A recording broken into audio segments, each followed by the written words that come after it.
Assalamualaikum warahmatullahi wabarakatuh.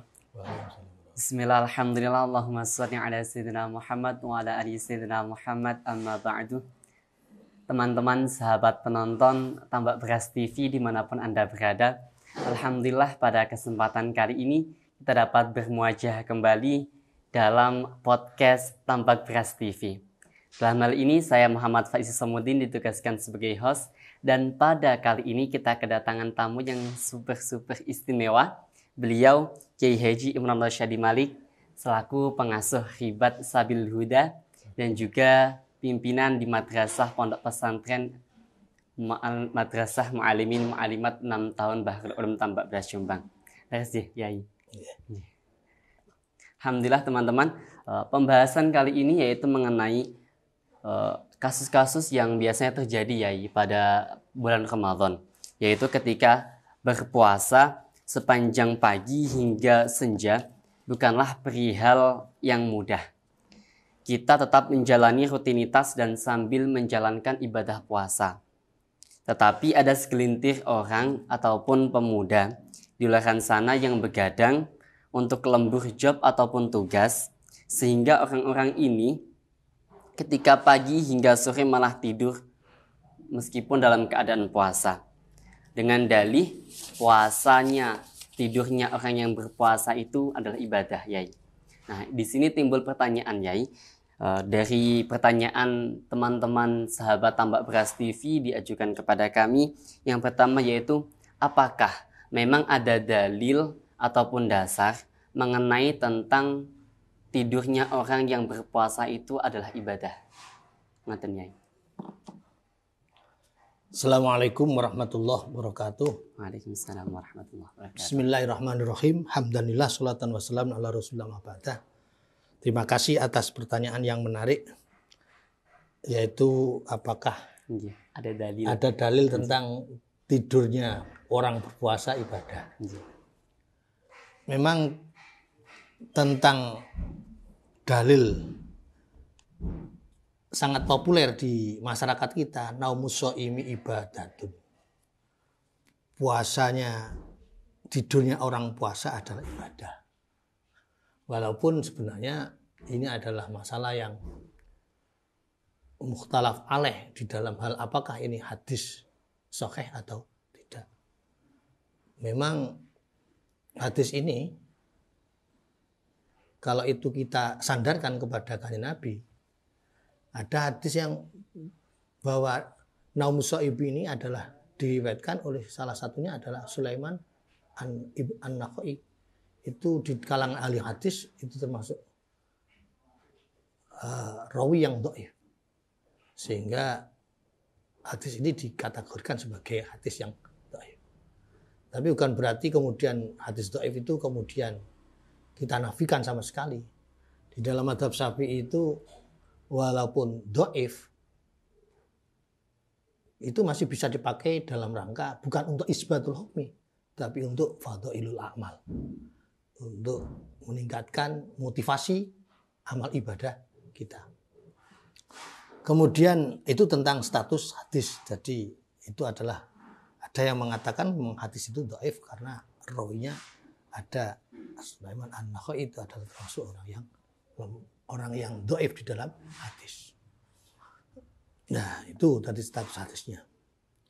Tapi sekali lagi bahwa hadis itu bukan berarti kemudian kita nafikan sama sekali bahwa tidurnya orang puasa itu ya, tidur itu bisa, memang tidur itu adalah netral, tapi bisa ibadah kalau dengan tidurnya diniati untuk tujuan ibadah, untuk menguatkan puasa, untuk meningkatkan.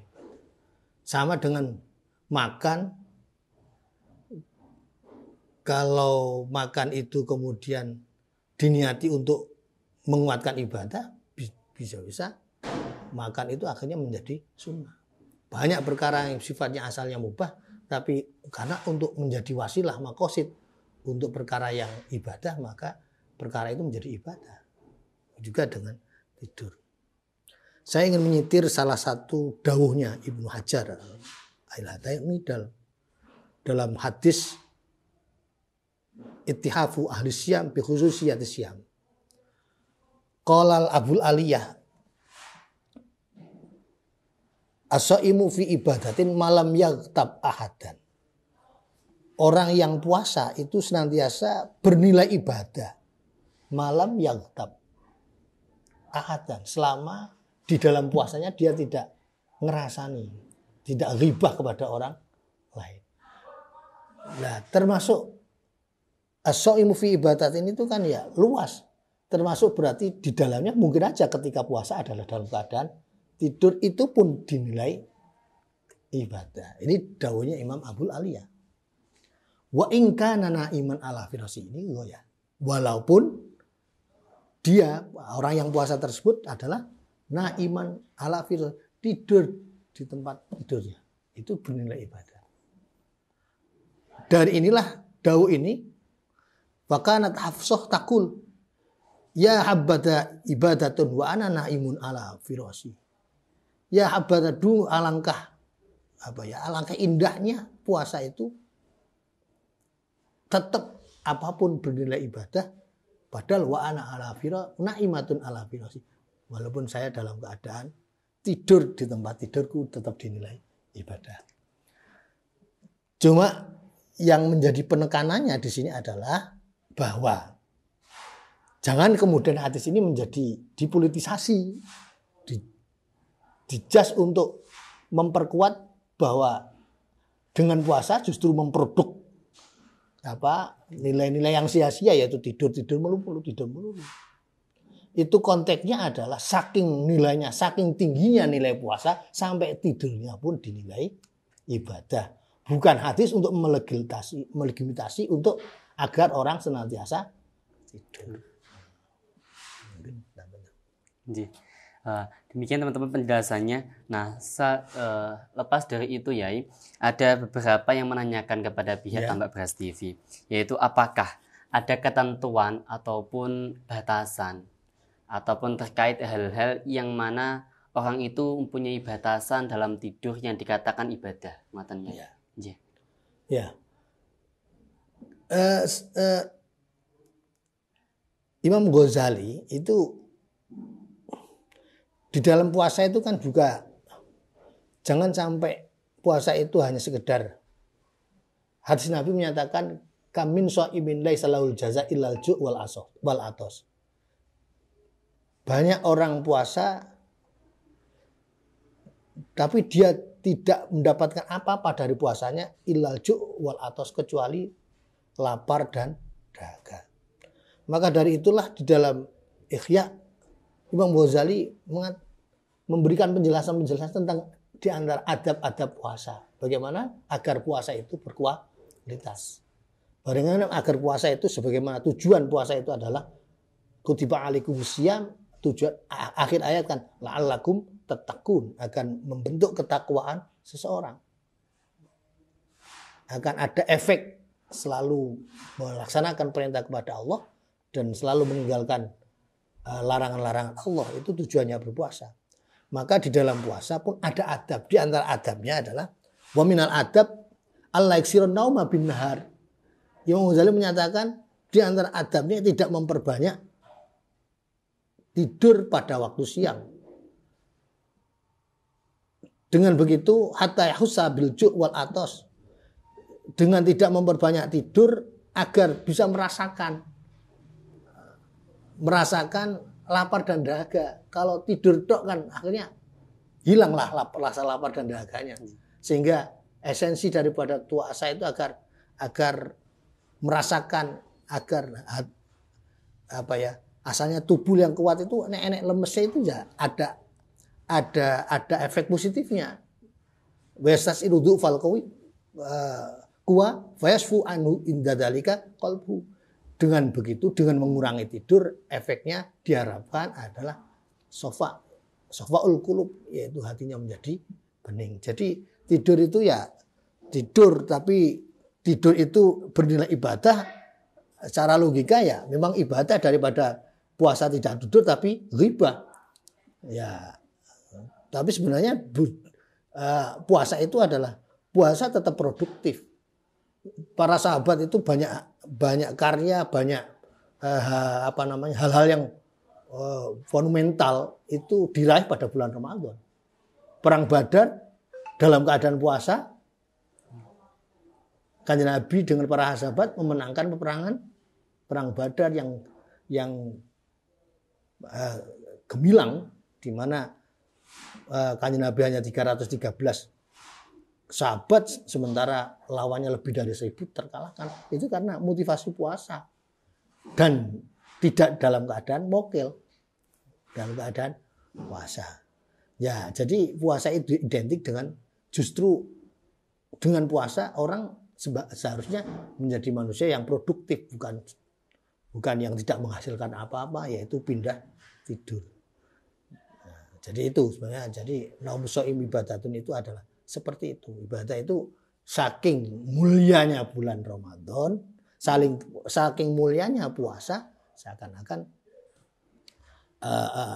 begitu mulianya sampai tidurnya pun bernilai ibadah. Nah, lantas berangkat dari penjelasan panjenengan tadi, Yai, ada serumit masalah di masyarakat yang mana biasanya terjadi di bulan Ramadan itu begadang. Ada sih biasanya tuh orang-orang itu begadang karena kerja untuk menafkahi keluarga. Nah, dari sini mereka pagi, siang sampai sore itu tidur. Nah, bagaimana menurut panjenengan? Ya, begadang itu kan apa yang melatar belakangnya begadang itu? Kadang-kadang begadang itu dalam rangka untuk mencari nafkah. Mencari nafkah juga wajib. Jangan sampai meninggalkan perkara wajib tapi harus membatalkan dengan menggeser dengan ibadah wajib yang lain. Jadi ya begadang macam-macam. Kalau begadangnya dalam rangka qiyamul lail, mengapa tidak? Banyak loh para ulama-ulama dulu itu ya yang terawih pakai khatam Al-Quran, ya begadang itu. Tapi kemudian memindahkan tidur, ya pindahkan pada waktu siang, ya secukupnya aja. Tidak kemudian terus sepenuh siang kemudian dibuat tidur, itu tidak akan merasakan nikmatnya berpuasa. Tidak mendapatkan sir daripada sir asrarul siam, karena siang untuk tidur saja. Pada prinsipnya puasa itu tidak batal karena begadang, karena tidur. Jadi puasa itu tidak batal. Batasan-batasan puasa itu yang membatalkan kan jelas, yaitu masuknya sesuatu dari melalui mulut, atau hubungan suami istri, atau dan lain sebagainya. Jadi begadang tidak masuk. Terus akibat begadang kemudian tidur tidak bisa masuk membatalkan puasa. Jadi tidak ada kaitannya dengan batal atau tidak batalnya puasa. Nah, dari penjelasan panjenengan panjang lebar tadi, mungkin teman-teman juga pengen, Yai, diberikan motivasi ataupun tips dari panjenengan untuk pesan-pesan kepada santri Bahrul Ulum ataupun pecinta penonton Tambak Beras TV. Mungkin ada yang pengen dipesankan kepada teman-teman penonton Tambak Beras TV. Ya, intinya saya ingin berpesan terutama khusus kepada saya sendiri.